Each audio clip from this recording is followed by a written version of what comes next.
Anyway, how's it going? Yeah, Uh, good. Yeah, happy Friday indeed. in more ways than Weekend. one. What did you yeah, what did you make of that? Well, last night was weird because when even in the build up to it, and for most of the first half, I felt very flat because I think we hadn't had a game for so long, Yeah. and the, the run had been so poor up to this point. I just feel like I'm totally out of sync with this season. There's no momentum in the way I'm experiencing it, Was that or what. reflected in the first half performance at all, do you think, Um, as well? no, I thought we started okay actually. I mean, we're playing fine. I think both teams, Wolves and Arsenal, are not far away from each other. Yeah, and it's never going to be a high scoring game No, either.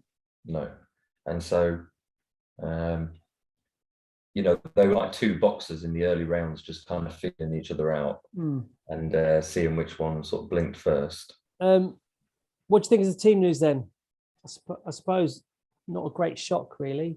Was our strongest team apart from Tomiyasu, right? Yeah, and he's Yeah, back in training, so it was maybe yeah. 50-50. But um, yeah, and so I still haven't seen the first half. I've seen the goal. Um, so anything like noteworthy happened in the first half other than the goal? Obviously, we'll talk about the goal in a minute. But There was a few chances, but very few. I mean, were we at under one point, pressure at all? um, no, not especially. Corners and crosses were their biggest threat. That they constantly put the ball wide.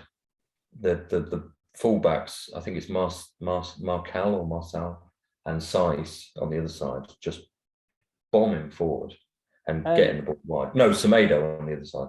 Sorry, not but Saiss. we're actually a lot more proficient at dealing with that this season. I don't know. Yeah, I didn't mind that too much. Yeah, and it seemed like we were fairly in control. The disappointing things in the first half were the yellow cards for I didn't see Xhaka and parties one. Partey.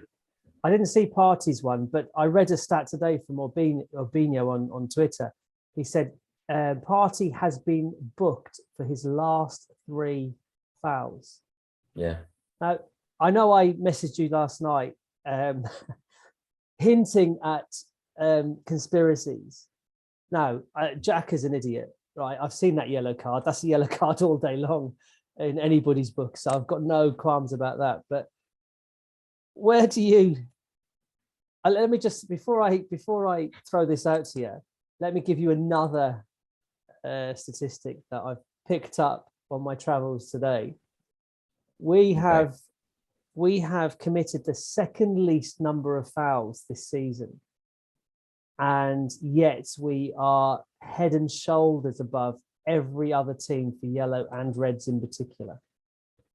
Yep. So I'm not going to talk about what happened in the second half yet. Let's hold off on that. I know trying to separate that incident from this particular conversation seems a bit um yeah, it seems a bit ridiculous. But what do you think? Like, was Parties a yellow card? To be fair, I didn't see it. I haven't seen it. First of all, was that a yellow card? But it's one of these things, isn't it?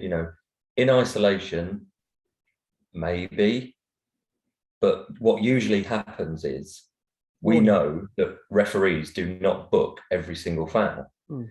They manage the game, and really, yellow cards seem to be for more of those deliberate fouls or dangerous fouls.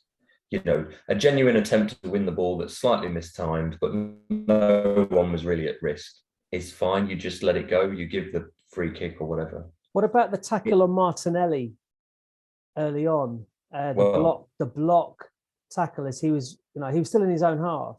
I've seen people cite that as kind of inconsistency in terms of refereeing compared to what happened in the second half. and Um, I try and take an objective view, but on the one hand, I feel like that happens most games where, you know, a yellow card seems to be given for one thing and then not for another. And I'm not talking about, a yellow card is given to Arsenal. I'm talking about, it could go either way. Yeah. But at the same time, with all these stats coming out and with the way that Oliver dealt with the Martinelli situation later, it's hard not to raise an eyebrow. It is, because I'm not a member of the Flat Earth Society. Same. Yeah, it's like, but the longer this goes on, it's like, I think it's the fact of the Martinelli one, it's the fact that nobody can remember anything like that happening before. So for people say, for example, so when someone commits a foul and then kicks the ball away, that's now a red card, because that's a 2 yellow card offence. And I've seen that happen so many times. So is that what's going to happen now?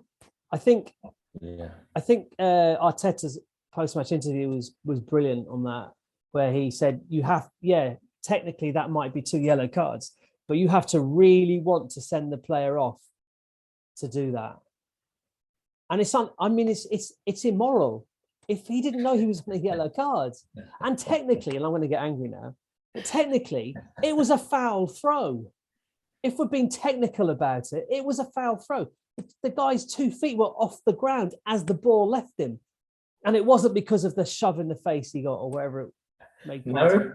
No, it was his enthusiasm to take a quick throw. Well, anyway, I don't know. I think in the days of George Graham, there's that really famous clip, isn't there, from the end of season DVD or VHS, as it was back in the day, where we've just been docked points, I think, for the brawl at Old Trafford. So what was that, 88?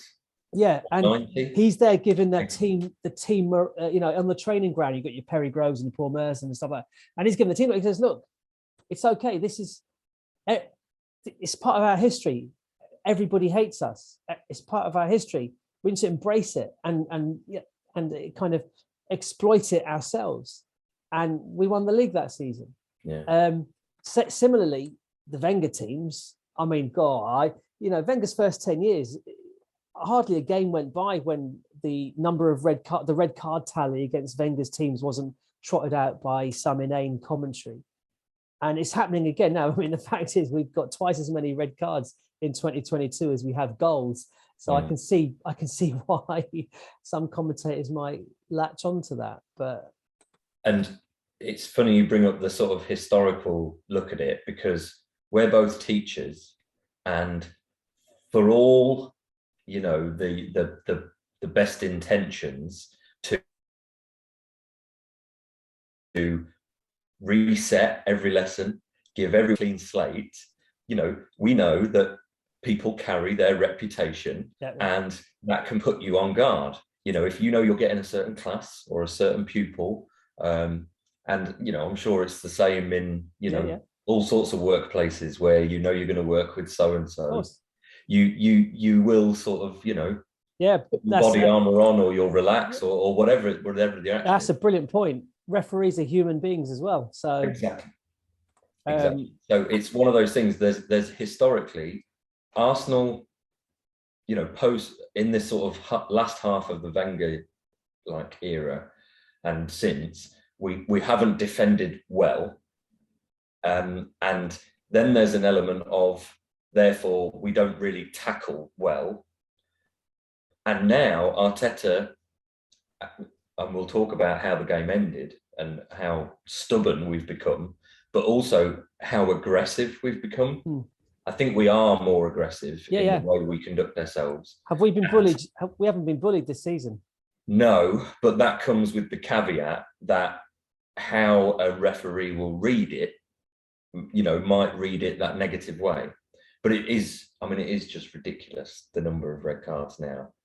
I mean, I don't know what, if I had time, I would go through each red card and analyze it on its own merits. So forget about the context of the game. And we have Xhaka's stamp in the Leeds game to VAR, I mean, that could easily have been a red card.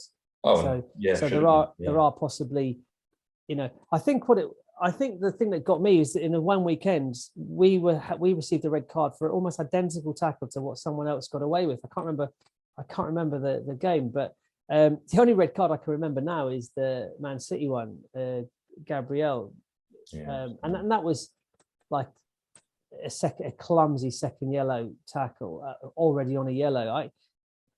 It's you got to look at the Arsenal player for that. I wouldn't blame the referee for that. I'd blame the referee for the 2 penalty decisions in that game. But that then widens the scope. Is it some kind of agenda against Arsenal, like, period, or is it just, like you say, a kind of an echo? No, it's not an echo. So I haven't got language today. My language is gone. Something that's left over, a remnant of like a good decade where we were, weak and really poor in defending and in tackling. I Exhibit A, Mustafi, for example. You were pretty confident that if there was a 50-50, he'd turn it into an 80-20 in favour of the other player and give the referee a decision to make. But yeah, I mean, yeah. Okay, so are we saying conspiracy then, are we? I'm not saying conspiracy. I'm just saying that there's an eyebrow raised. Yeah, there's an eyebrow raised. There you go, an eyebrow raised. Watch this space. It'll be interesting to see, because obviously the next time anything comes up, it will just make this sort of thing build and build. We've got Brentford at home next. Yeah, it does put pressure on the referees. Yeah. And kind of negative pressure or positive pressure for us, if you think, because they're going to be forced, because Arteta has quite cleverly. I mean, I must admit, you asked me about Arteta at the end of last season, and you would have got me very much getting splinters in my backside, sitting on the fence. But I am absolutely sold. You're on board now. Oh, and like sold. Before the first 3 games of the season, I was sold, because I liked what seems like to be a joined up strategy, joined up thinking. Yeah, we spoke on transfer window day, didn't we, about not replacing, but it is about clearing the deck so we can build. Yeah. So it's and I love every single one of those players. Like I'm 48. I'm like, I didn't think I would have this level of investment in an Arsenal team again. I genuinely didn't. I thought, I'm old enough to be pretty much all of their dads now. And I thought, that would maybe live it through my kids, maybe. But, Indigo loves the games she attends, and she gets nervous about the games, but she doesn't sit down and watch them. Like, she wouldn't watch the Wolves game. Really? Yeah. No, it's funny. It's funny. She won't watch it. She'll know what's going on. She gets the alerts on her phone and so on. And, she's got a friend who does watch it and will keep her updated as well. But she says that no, she can't. Her stress levels can't take it. I mean, I hate watching Arsenal. Oh, it's horrible. It's horrible. mainly because of the commentators and the fact they pour over every fucking decision. But I have to watch. It's so weird. It's the addiction part of it. Yeah, I have too much watching football on TV these days. I have too much control insofar as I can just press the pause button for a minute. Yeah. And then I can know what's happening. I'll have it on William Hill or something if it flashes up, and I think, okay, I can relax a little bit. At the games, I'm all right. It's watching. I feel like I've got more involvement or more control when you're at the game. When you don't really, but that's what I like about being at the game, is the fact that I don't control it, and the fact that something happens and then a minute later we're on to the next thing, and it's in the moment. Yeah, true. You're not getting 20 replays of it and some daft person's opinion on it. Yeah, well, you might do around where we are, perhaps, but Plenty although of they're that. pretty reasonable most of the time, apart from that one guy the other day who was just Burnley. What was it about Burnley? When they all collapsed on the how deck. dare you sit down after a game of Premier League football? Shame on you. Man up. That toxic masculinity in all its glory there, perhaps. I've lost my thread. Well, should we talk about the goal? Yeah. Oh, yeah, the goal. Right. So That was towards the end of the first half. Yeah, the Wolves manager. No, he didn't say anything about it in this post-match interview. Actually, yeah, I think he did. Actually, yeah, he did. He did. Yeah, he complained They about weren't. it. I mean, I can understand. It was funny because when it first happened and we went away celebrating, I said to my wife, "Oh, they're going to have a look at this because of something with the keeper." I waited. Yeah. And then I had that sense of, it's a sense of impotency when you can't celebrate a goal. That's horrible. So annoyed. Yeah. And then again on the telly, it's like they didn't announce clearly that A, they were doing a check, and B, that the check was over. So I never really got confirmation until they kicked off again that actually it stood, and I just felt so cheated out of celebrating that. But anyway, yeah, the way they came together and the way we know that, keepers tend to be looked after because they're putting their heads and hands in places where feet go, and it can be dangerous. But you saw the replay and you were like, oh, okay, Lacazette's got there first. The Wolves keepers put one hand in and not really got anywhere. It's a goal. There's one angle that made me worry, and it was the angle that it was the referee's view, the angle that made me worry. It looked for all the world like Lacazette just booted the gloves.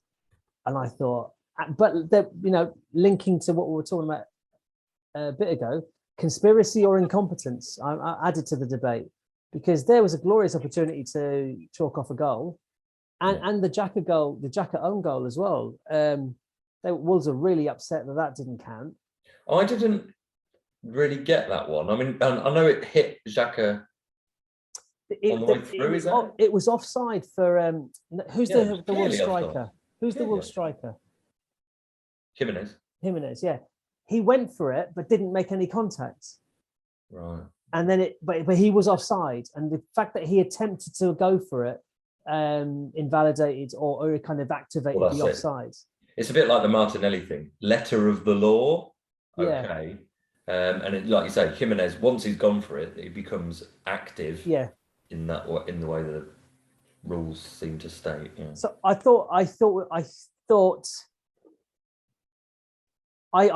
was expecting the goal to be disallowed, our goal to be disallowed. I thought that there might have been enough there from that one angle, but no. So we take that. That was we needed that. It's what we didn't get against Burnley. It was good. A resolute defence against us, and Wolves are a really resolute defence. 17 goals conceded all season. Crazy. I think it's only Man City have conceded less. Yeah, that's it. But what's the stat? One other person has scored less. So they've got. Yeah. They've got. They don't score much, but they certainly don't win. Concede much. I feel like that sort of describes us a bit as well. I know we had a bit of a pasting from City at the start of this season, but generally that sums us up. I think I worked out that 5 teams have scored fewer goals, have conceded fewer goals than us this season. That's good, yeah. And I think 6 or 7 teams have scored more. I think we're 8th goal scorers. All right, I'm surprised we're that high. Yeah, I think it's what is it? 34 goals we've scored and 25 we've conceded. I think it is off the top of my head.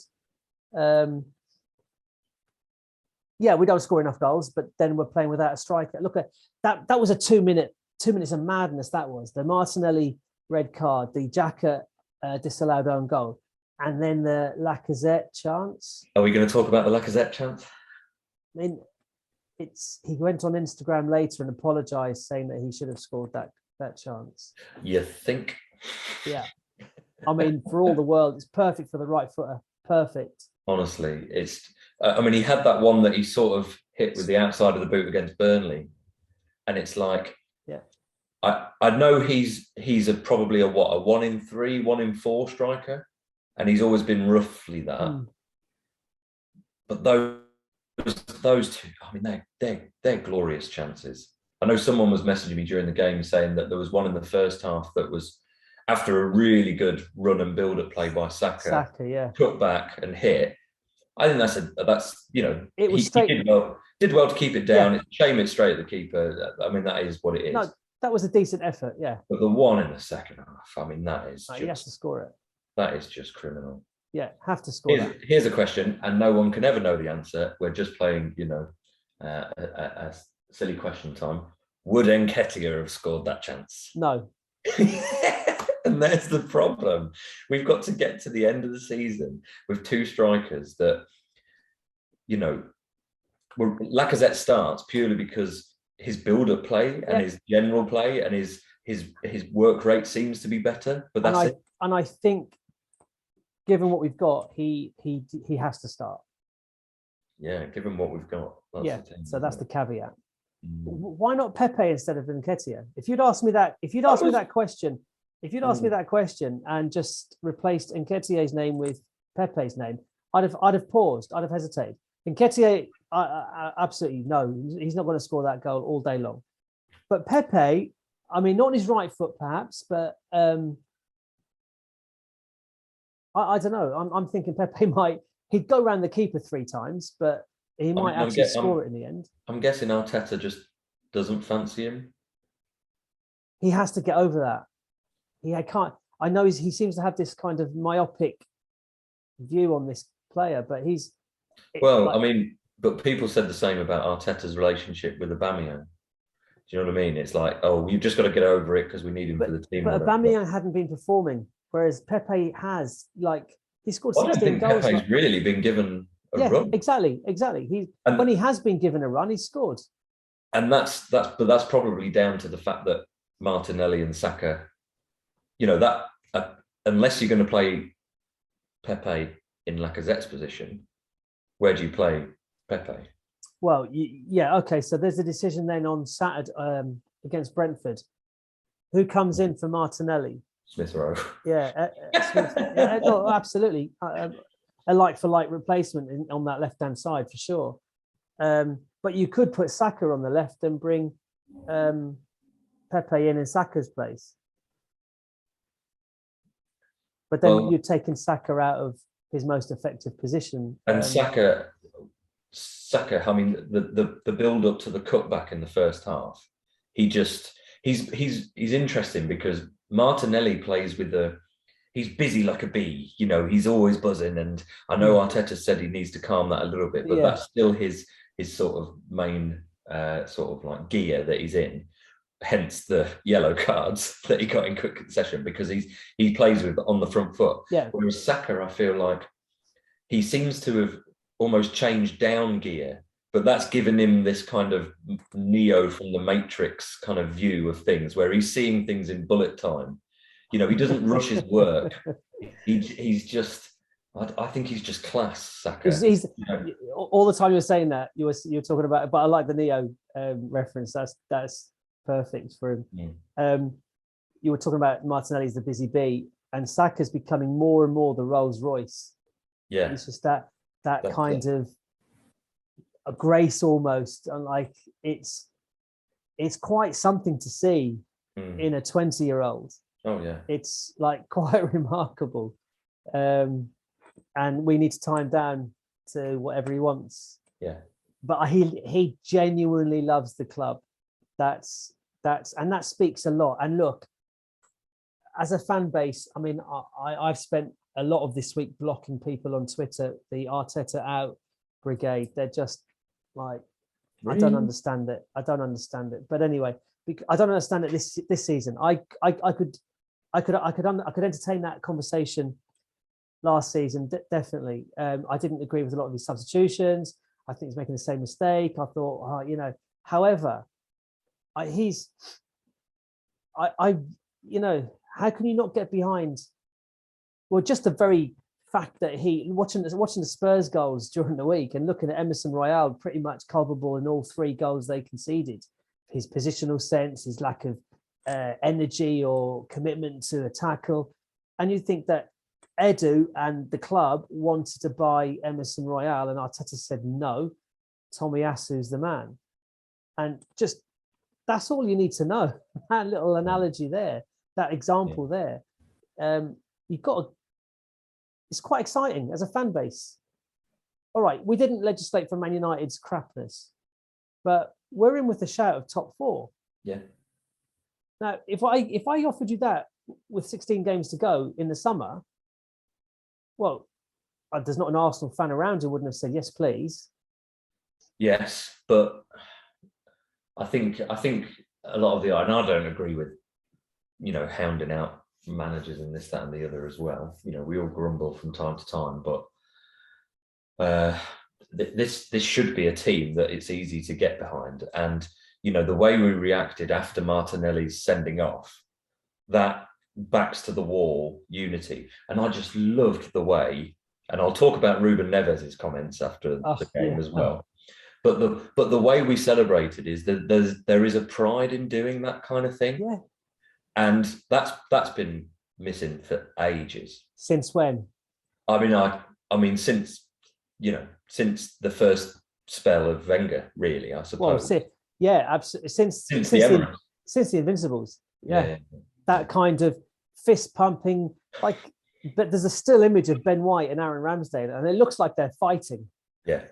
But it's immediately after the final whistle. And I'm like, we've got only Man City have scored more, kept more clean sheets. Yeah. We're level with Liverpool for clean sheets. So it's a good manager who's still a novice. Yes, I think you're being harsh. but you see, it's a good manager who's still a novice, but he seems to be, he can learn. Yes, there's always going to be mistakes. It's like having we've got a young team and a young manager. We've got a young director of football by, sort of global terms, I think, and an owner that's not overly, passionate or hands off. Yeah. Very hands off. Yeah. With a divided fan base. So for that team and the manager to be recruiting pretty well, and creating this, siege mentality at times. I know the caveat is we shouldn't have players being sent off so regularly, but we raise an eyebrow as to why that might be. And I don't know, you couldn't help but just be pleased and proud at the end of the game. I thought it was fantastic. And that's interesting. Pride in your team. That's been a while. It's been a long time. Yeah. So you think he had to start, his first managerial appointment. He had to contend with a pandemic. Mm. And oh my God, how many piss poor players. Oh, it was a absolutely batshit crazy squad. And the attitudes.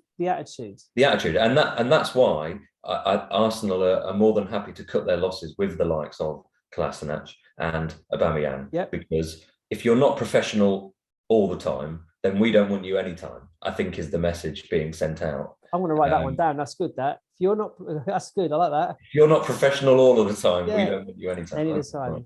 But that's right. There is an element to that. And yes, they're human, and yes, they're going to make mistakes, but then, there's a difference between, I don't know.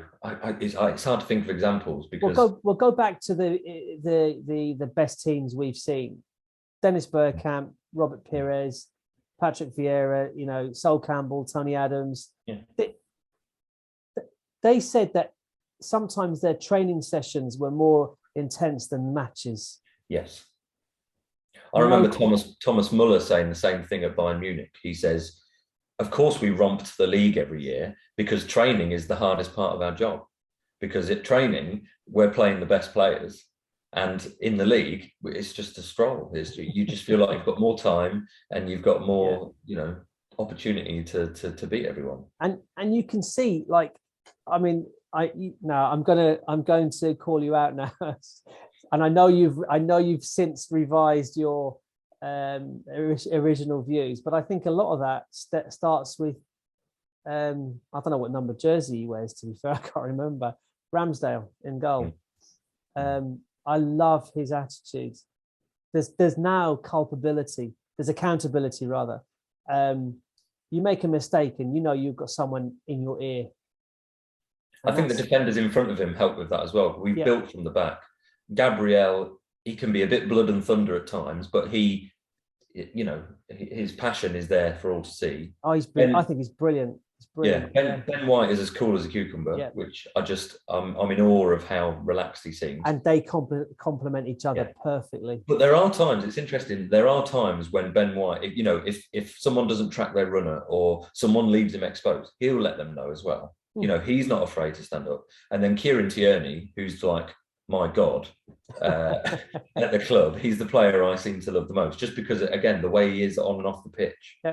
He's just a leader, and Tomiyasu seems to have just sort of slotted right in. Yeah, same character traits. Which I really want to say. I know we need a goal scorer, but I really want to see that transition to the midfield. You know, someone who's got that coolness, but with the right amount of desire, and someone who affects a game a bit more, because the defense is doing it at the minute. But you know, Xhaka has always been divisive. And that midfielder you're talking about, that elusive midfielder, would actually not only aid our attack, like offensive approach, but also aid our defensive game as well. So already from like a really high starting point with 11 clean sheets in 19 games, adding that pivot in the middle to play alongside Thomas Partey, that will give us even more defensive solidity and a link, like that transition, that link from a defense to attack. You know, we are. I mean, I'm going to get carried away, and I can sense it. I've sat forward. We're 2 players away from winning the league. No, not how many glasses of wine have you had? No, one. It's enough though. Just evidently it's enough. No, that midfielder you're talking about, absolutely, right? Is that someone like Basuma at Brighton, or are we, is it Ruben Neves at Wolves, for example? Now, we'll hold off on him because I know you've got a view or two to express perhaps about his rather churlish comments. But anyway. So I don't know if me and you actually know the name of this midfielder. Do you have any suggestions? The other one that's come up because his deal is running down is Tielemans at Leicester. Oh yes, of course. Yeah. And I think those 3 that you've mentioned, Tielemans, Neves, Bissouma. Bissouma's a bit more of a holding midfielder. He is, yeah, but like Makelele, yeah. Yeah. Tevez and Tielemans to me are slightly more progressive, but I mean, I just don't know. To be honest, I don't see us getting any of those. Neves has pretty much written him out of any chance, and Wolves know that they're probably competing with us in that mix below the top 3, so they're not likely to sell to a rival. Brighton, yeah, maybe there's a chance, but again, they're building quite well. Tielemans, I think he's doing what Vlahovic did with Fiorentina. I think he's using us as a decoy. He wants Liverpool, does like someone like Liverpool. Well, it could be Liverpool, although Man United. I think Man United have got Jude Bellingham in their sights. I think that's their. If you're Jude Bellingham, knowing you've got such a long career ahead of you. Yeah, you come to Arsenal. As a stepping stone, I'm happy for him to use and abuse it. If that gets him in the door, yeah. I don't think he'd go to United this early. I think he might wait to see, because they need to sort out their squad as well. It's big time. Bizarre. Yeah. Whereas Tielemans, he might be for the here and now. He'll be that step up from Fred and McTominay that they need in the here and now. We're assuming that Declan Rice will go to Chelsea, I think, because that's where he started. So he's going to go to Chelsea. Yeah. And he, his best friends with Mount and all that. Yeah. So yeah, I mean, it is what it is. And then what you have to hope is that maybe we've got our eye on someone somewhere. Yeah, and do you know what? For the first time in a long time, I trust them. Yeah. Like, because they pulled rabbits out of the hat last year in the summer, and they kept their powder dry in January. And all right, and I am viewing this through the prism of win against Wolves. And I was saying at school Wednesday and Thursday, I was saying to there's quite a few Arsenal fans at school, both on the staff and in the student body, and all the private conversations the Arsenal fans were having with each other. We were quite a nervous bunch. We understood that this was a huge game. This was a 3 points that meant more than the 3 points. Because it was Wolves. Wolves could have gone above us if they'd beaten us. We would have been 8th. Oh no, we might not have dropped to 8th because of Man United's draw. But more because of the disappointment of the January transfer window, or the failure to recruit in the January transfer window, because I think getting rid of the players we did was not a failure as such. It was useful. I think it had to be done. It does leave us a little bit short. But then there was a guy on the bench called Orr, who's an 18-year-old centre back who is really impressing for the under 23s. He makes the odd mistake on the ball, but like, what a great experience this is for him to be on the bench. What young player doesn't? Yeah, exactly. No, exactly. Yes, absolutely. And so, there's depends on the angle with which you view that. But the Wolves, and I just thought, for momentum, win away at Wolves, that's a tough grounds. That's a tough place to go and get 3 points. Yeah. So I didn't care how we got it. The fact that we got it via a resolute, kind of heroic defensive performance is brilliant. And that kind of galvanizing that siege mentality you referenced earlier. That's like, this is value added. This result last night, I think it's got.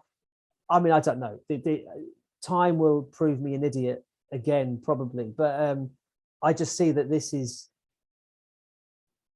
It was a big game. It was a big 3 points. And especially also not just the January transfer window, but January itself. Oh yeah, sure. Very few goals, no wins, going out of both cup competitions. Yeah. We needed something to build from, and we've drawn a line under January now. Yeah, to win away, to win having gone a man down.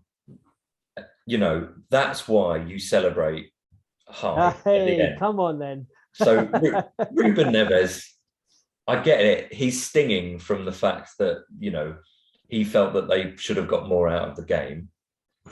I don't think from the first hour that they really deserved too much. It was only when we went a man down that Ramsdale was really called into action, and even then, there's a shot from Saiss which he does very well with, that Ramsdale palms over. Yeah. And then there's a couple of sort of goal line clearance moments. I think Ben White was involved, maybe. No, Rob Holding cleared one away pretty well. He was excellent, by the way. Sorry. Well, yeah, exactly. I think I'm all for Rob Holding. Yes, he doesn't start ahead of White and Gabriel, but as a backup, I think he's terrific. Yeah. And like you say, it's nice and adaptable. You bring him on, you play a 3, you move Tierney forward. Doesn't have to be negative. That's handy to have in the locker.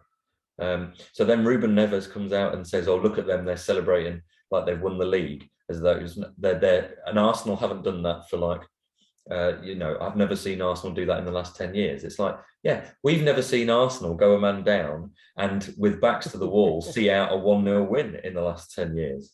I'd point him to the 4 FA Cups we've won in that time and suggest that there was a degree of celebrating there as well. It's just, I don't know. It's just one of those things, isn't it? If the boot's on the other foot, he's celebrating. If they score 1 to equalise, they're celebrating like they won the league. I don't remember anyone complaining about it publicly or in the media about Man City celebrating beating us at the Emirates. Yeah. It always makes me laugh because it's it's that thing, you talk about George Graham in 1988 saying we need to embrace the fact that everyone hates. Yeah. And it's that thing, isn't it? Because of that perception, we're damned if we do, damned if we don't. If our players do celebrate that, at the end, oh, well, you're Arsenal, you're a big club. You shouldn't be celebrating that. This should be, what you do, like it's a walk in the park. And then if we don't celebrate it, well, you're arrogant. You're not humble. You're not. You don't have any humility. And it's like, well, fuck off. Yeah. Context is everything, because the Invincibles team or the double winning '98 team, they. I'm telling you what, I've seen Martin Keown fist pump a 1-0 win at Bolton, sure, down to 10 men. It's. Didn't Klopp, I don't famously after a 1-1 draw, go to the away end with his team and do the old German kind of salutes to the crowd. It's just engendered. No, what's the word? Yeah, it's engendered, isn't it? Engenders the spirit. Not engineering. I've got to get engineering out of my head. It creates. It's what I'm trying to. A synonym for creates. That kind of us, that unity. Look, we're in this together. We win together, we lose together, but we're in it together. And I think, apart from that Burnley game, I wasn't at Goodison Park. I wasn't at Old Trafford, so I don't know what the atmosphere was like. The atmosphere wasn't fantastic for the Palace game at the Emirates, but we did sneak a late equaliser, so it kind of put a more positive spin on that. And for everyone, it was nice to see Vieira back at his home. But the Burnley game aside, which I did think that there were a chorus of boos at the end of the game. And that's just frustration. Yes, and that wasn't. Yeah, that's not the players, apart from that one bloke behind us. But the atmosphere has been, I think it's part of why I'm kind of falling back in love with the team again. Is because the atmosphere isn't toxic. You used to go to the Emirates and God, there's enough crap going on in life. And you go to the Emirates and it's like just more toxicity. And that's not to take away, we all enjoy a bit of a moan about football. But when it goes to that extreme and you're going to go and experience a toxic atmosphere, that's just not fun. It's not healthy. It's not. And I wasn't. It's not healthy. Yeah. Exactly. And I'm like, it's. It was kind of soul sapping, and it was relentless because it was just happening. Repeat, ad infinitum, ad nauseum, all your Latin, whatever they are. Phrases. It was just like seeing no end in sight, and I think I'm just like grateful, that it's not like that, and Arteta's responsible for that, and that's why I've blocked anyone that's said anything about Arteta out or inexperience. Or I'm like not interested. You can do one. Take that elsewhere. It makes me feel like all modern discourse, whether it's football or whether it's politics or whatever, that whole, the Wenger out thing and the toxic atmosphere, I hate it because I feel like I'm forced to take a side. Yeah. And I'm forced also, once I've taken that side, to have this fixed viewpoint. And that's not the real world, is it? No, not at all. I mean, you should. Well, it shouldn't be anyway. No. I was very much on the fence with Arteta. I wanted to get behind him, but he kept making it difficult for me to do so. Yeah. But that changed, and you got to. I think he's learning on the job. Yeah. That's not his fault. We knew that when we appointed him, and we decided that was worth a gamble. He had that awful run last season, where in any other club he would probably gone, but we stuck with it. They stuck with Ferguson at Old Trafford, and that works out okay for them. I'm not drawing any more analogies than that between us and them back then, but I just got this. I have another connection to the team, as you know, so maybe that's colouring my viewpoint, but I don't think so, because the stadium is generally positive.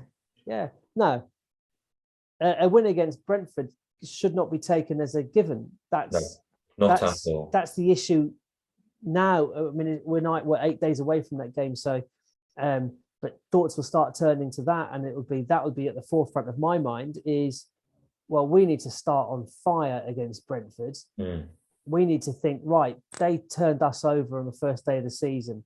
Yeah. We need to show, and they laughed, they were dancing, the commentators on Sky or BT Sport, whatever it was, were dancing in with the fans. And it's like, well, we need to give them a proper welcome to the Premier League performance. Well, it's interesting because obviously Ramsdale wasn't there. No, he wasn't there. Ben White did play. That was his first game. So that's the thing. I think White and Gabriel will definitely be looking to make sure that, you know, they're on top of things. But also at the same time, as great as Brentford have done this season, they have lost the last 5. Is that right? Or they haven't won in 5? Right, maybe. I know it was at Man City beat them the other day. Yeah. And so, you know, we have to capitalise on that as well. You know, they've made their home ground a difficult place to go, whether they're able to replicate that away. But like you say, it's not a given, because if Arsenal take their foot off the gas, or if we have another petulant tackle fly in and get another bloody red card, you know, Brentford are well set up to take advantage and beat us. And Ivan Toney might be thinking he's in the shop window. Yeah, doing a bit of an audition for the. Maybe. Because he's a gooner, isn't he? Well documented. Is he? I didn't know. No, he is. Yeah. Like Ollie Watkins at Villa. Right. I would. Yeah. Who now? Ings has gone to. Ings is at Villa as well. You know, Watkins is he really pulling up trees at? Yeah, but See, in the summer I'd have taken Watkins. Look, I'd take Watkins now. I'd have him now. No problem. By now, I mean for the next 16 games. Yeah. But I think I don't know. Maybe the arrogance of the Arsenal fan. I don't know, but I think we should be aiming a little bit higher than that. You had a world-class striker. Back to we're 2 players shy of winning the league.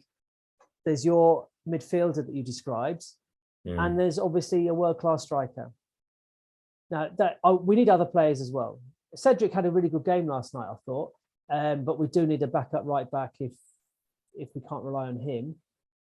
Although we're kind of, Ben White could be there, but you take him out of the middle, and yeah, you don't really want to do that. Bellerin could come back. I can't see Pepe staying beyond the summer, and I wouldn't blame him. So there are gaps in the squad. Although, having said that, there's that Amari Hutchinson as coming through, he's really turning it on for the under-23s at the moment. Yeah. And he would be a Pepe like internal solution, the well-versed internal solution. He would be one to watch out for. So like a striker, if we've got the money to spend 50, 60 million on that midfielder, if we can, and we were prepared to pay 70, 75 for Vlahovic, so something similar would get us a striker. I don't know about Dominic Calvert-Lewin. People say good things about him, but I just haven't. Is he injured again?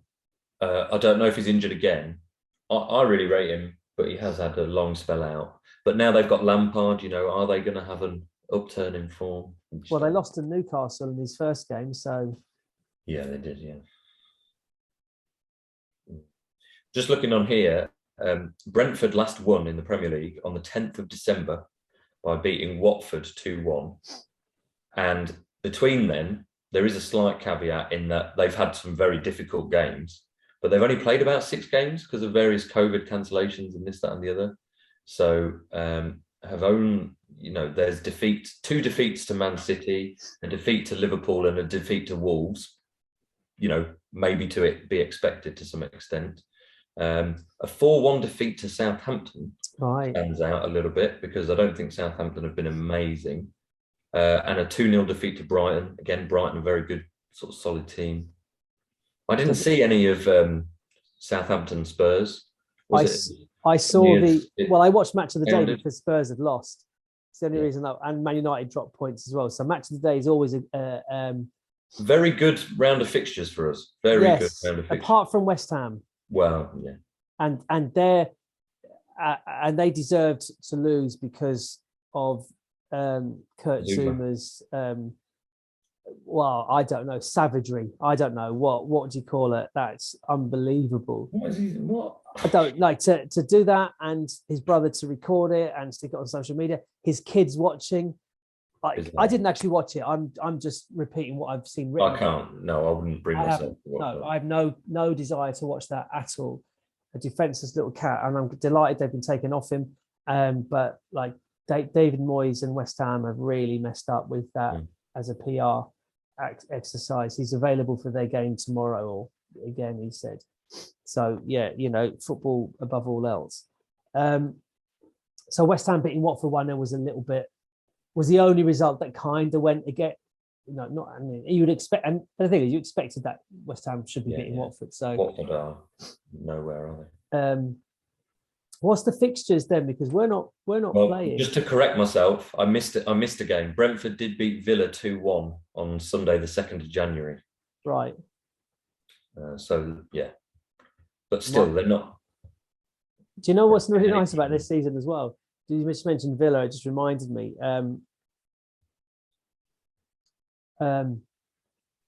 We haven't heard much about Martinez at Villa.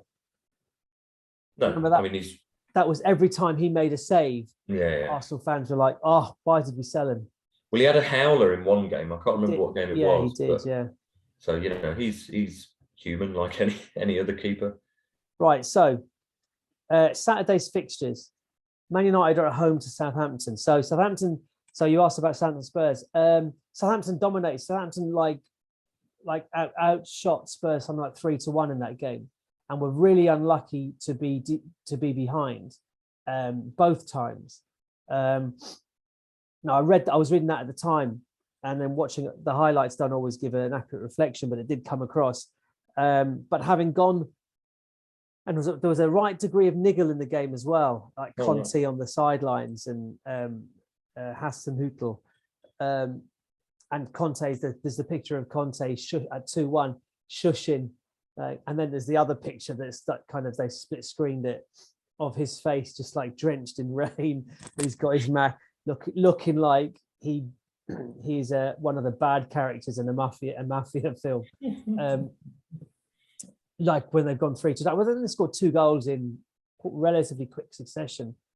So I didn't see that result coming. I didn't see Spurs losing 3-2 at home to Southampton, but hopefully Southampton can do something similar at Man United.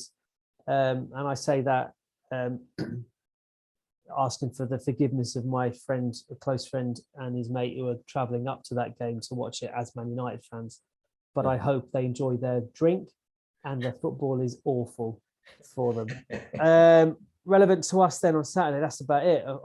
No one else. So that's the 12. That's excuse me. That's the 12:30 game. Well, Brentford play at 3. Might keep an eye on that. Then Sunday we have Spurs at home to Wolves. To Wolves. So Wolves might be smarting a little bit. Yeah. Like that sense of injustice that they have, and I can understand that as well. I must be honest. I can understand that. On another day, our goal is disallowed and their goal isn't. It's just the way it goes. And then Leicester at home to West Ham. Now Leicester lost to Liverpool, but apparently their performance was a lot better. Because they got tanked by Forest, didn't they? 4-1 in the cup. I watched that game. They're just all over the shop at the minute, it seems. And everyone wanted Brendan Rodgers. Not me. I don't know. I didn't either.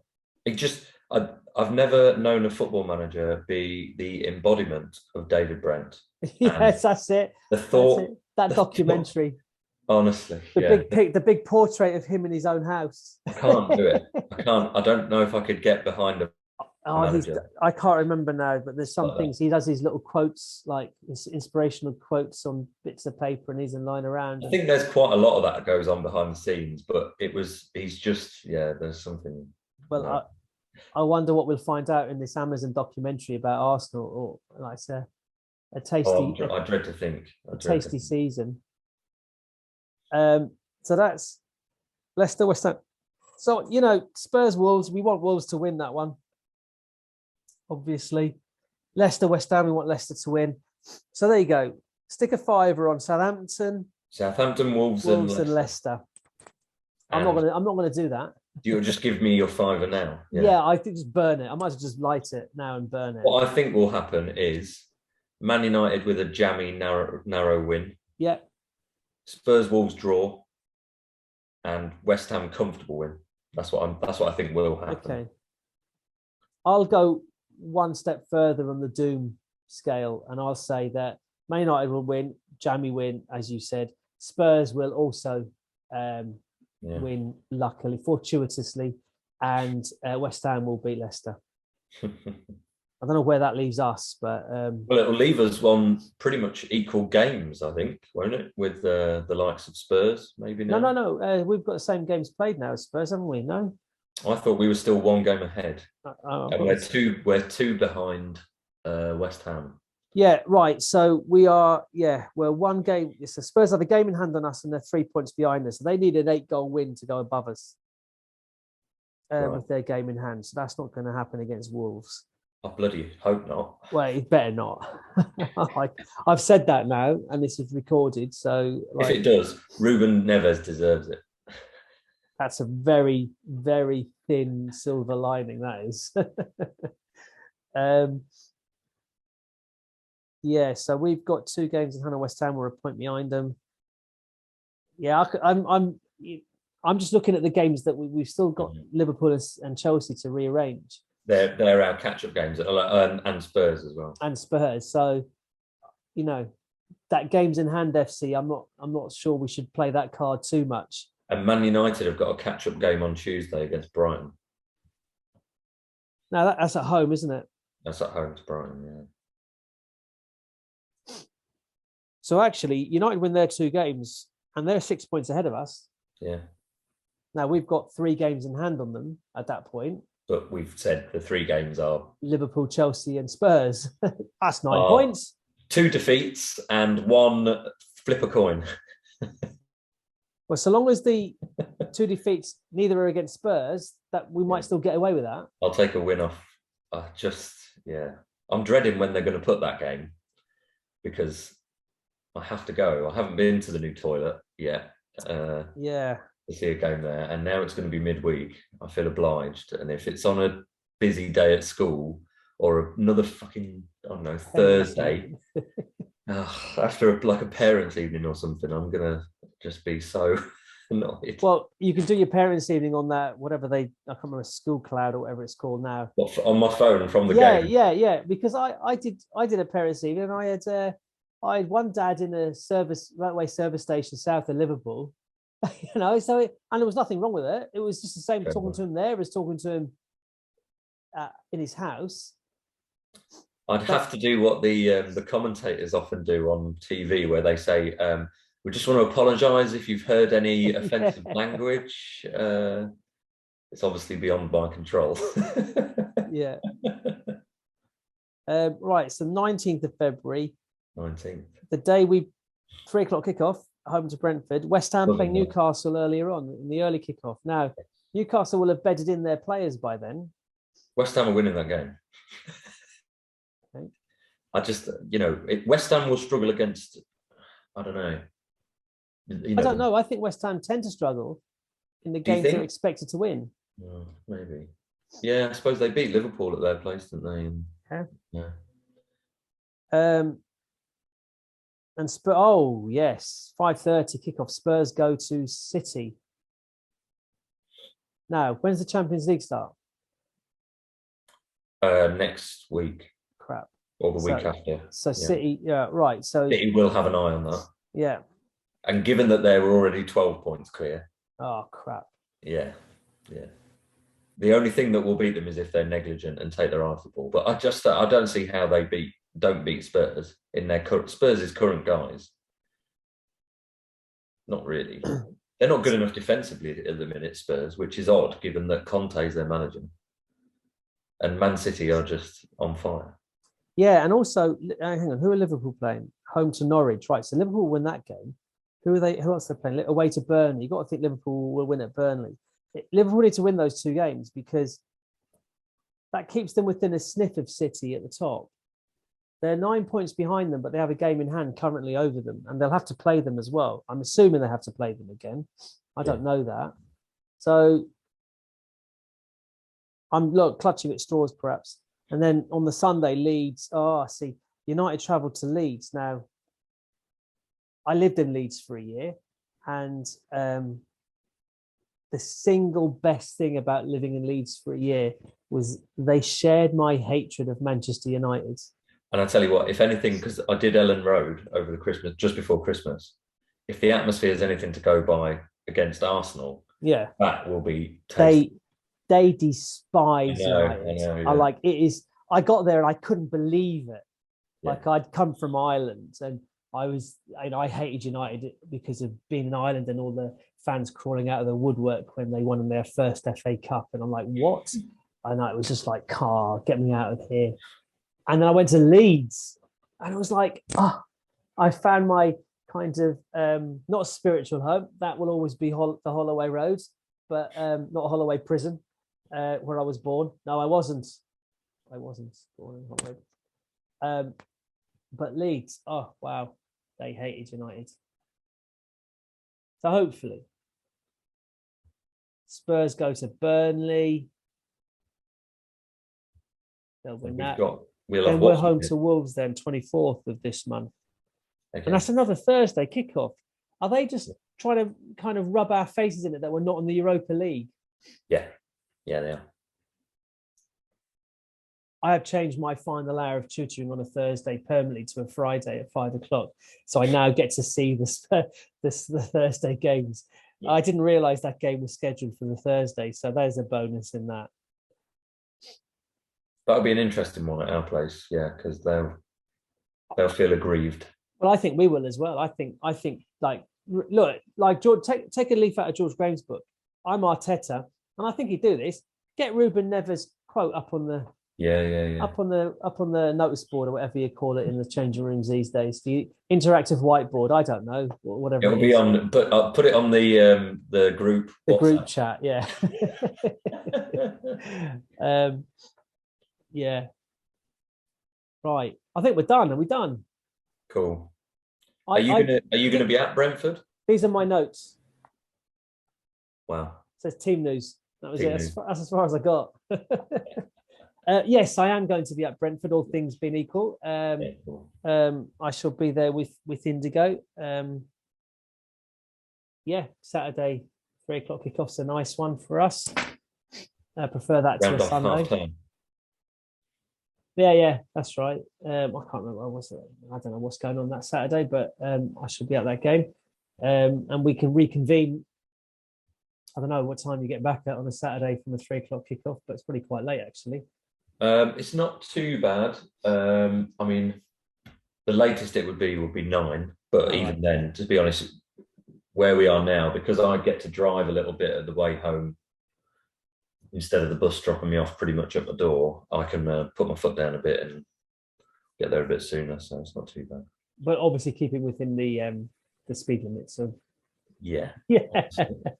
On these quiet backcountry roads with all the cameras. Yeah, and the speed traps.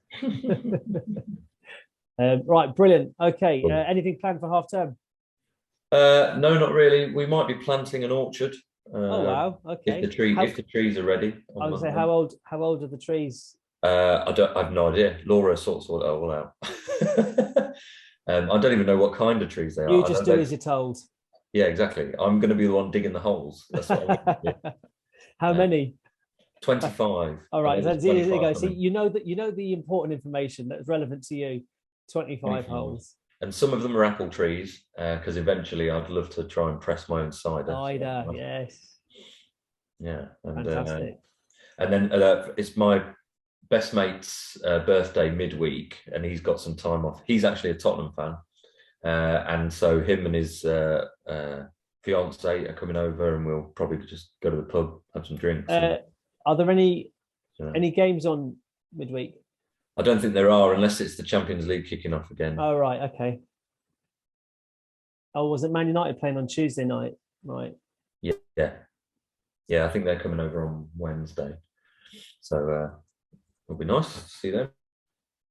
Cool. Well, that's it really. I've got a big pile of marking to try and get through. Yeah, I haven't got them. They're over there. I've got a year 7 set, and I've got a set of year 11 exam questions that I foolishly made them do on the last lesson, and then felt compelled now to mark them and give them a grade. And then I'm mainly going to be trying to catch a mouse. I think that's my target for this. You need this one here. Yeah, no, true. It's true, because I think the dog we have just kind of roll off. Yeah. Oh dear, don't care. Good boy. Now the thing is, if I'd been sat where you are with the cat on my lap, I would be sneezing. Like, oh really? Yeah, it's just me and cats. You know, I once went to a lads' weekend in Amsterdam, and we were took in an Ajax game against Feyenoord. Ajax won 5-0. It was amazing. But I was sleeping on the floor of someone's friend's brother's cousin's friend. Like, it was a really long-winded connection. But anyway, they agreed to put us up. And I spent the whole night, I obviously had a few drinks, I spent the whole night lying on the floor, eyes streaming, like thinking, what's wrong with me? Like, daylight dawns, and about 2 inches to my left is the biggest cat scratch pad thing you could ever imagine. Well, that would be why I got no sleep. Yeah. That's not why you want to have no sleep in Amsterdam, but there you go. That was me. Anyway, right. Okay. On that feline note, we'll say good night and have a good day week, and we'll catch up on Saturday week. Cool. Even Brentford. Come on, you Gunners. Come on, you Gunners. All right. Take care. I'll catch you later. Take it easy. Bye. Good to see you.